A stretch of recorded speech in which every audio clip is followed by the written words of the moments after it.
to the bill, if a public company or a public body had followed the process that we're about to follow now, that would be considered to be a violation of due process. Well, if one of our school boards had done this, if one of our agencies had done this, where there was supposed to be bipartisan, or at least a majority of 4, and you only had 2 and 2, the correct procedural process is to call it a failed search, and you start again. And the reason why you start again is to ensure that everyone has a fair chance for being considered for a job.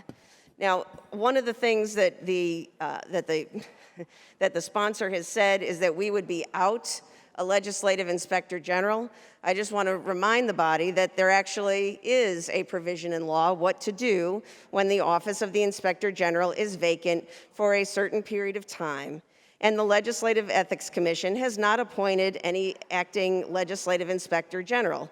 All complaints made to the Legislative Inspector General or the Legislative Ethics Commission then shall be directed to the Inspector General for the Auditor General, and so on and so forth. So it's not as though there would be a way, it's not that the legislative ethics process would come to a halt.